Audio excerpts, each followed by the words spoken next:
ఒక 3 గంటల నుంచి ఇక్కడనే కూర్చొని ఈ సంఘటన సిగాచి ఇండస్ట్రీస్లో జరిగిన సంఘటన అది బాధాకరము, దురదృష్టము. పొద్దున సుమారు 9:30కి 9:40కు ఈ సంఘటన జరగడం.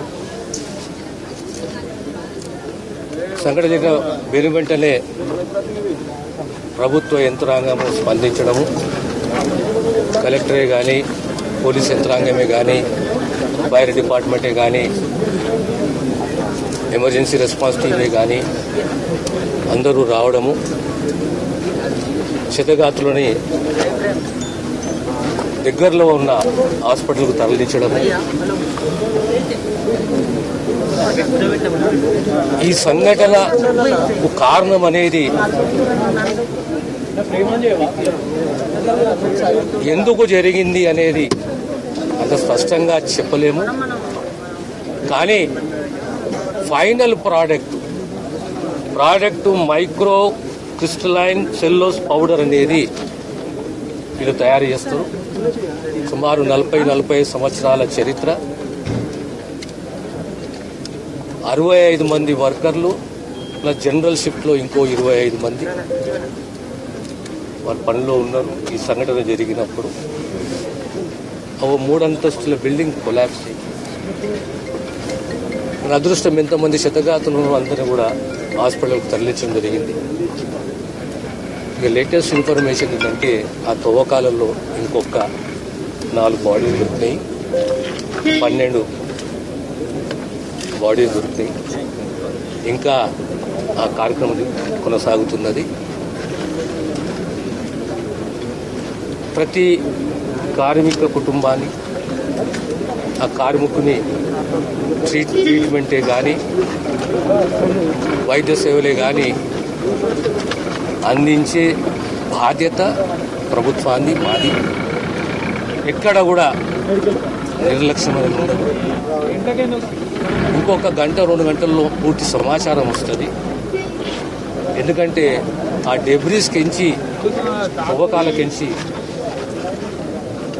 ఆ బాడీస్ తీయాలంటే కొంచెం సమయం పడుతుంది. ఓవరాల్గా మరణించిన వారు 12 మంది, హాస్పిటల్ ట్రీట్మెంట్ జరుగుతున్నది 34 మంది. ఆ లిస్టు కూడా మీకు ఇస్తాను నేను.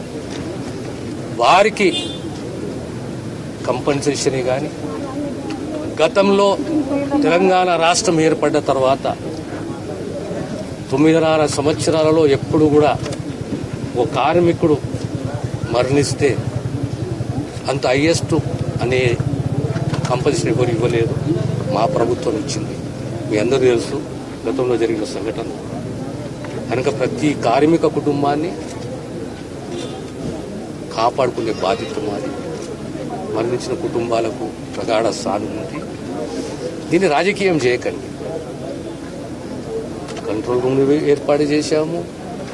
మా అంటూ కృషి, కమిట్మెంట్ తోటి మా ప్రయత్నం మేము చేస్తున్నాము. కానీ ప్రతి ఒక్క సంఘటనని రాజకీయం చేయడం వల్ల వ్యక్తిత్వము దిగజారిపోతుంది.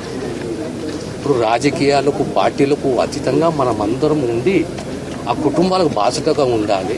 మనం కాపాడుకునే ప్రయత్నం చేయాలి. పరమపదించిన ఆ కుటుంబాలకు బాధ్యతగా ఉండాలి.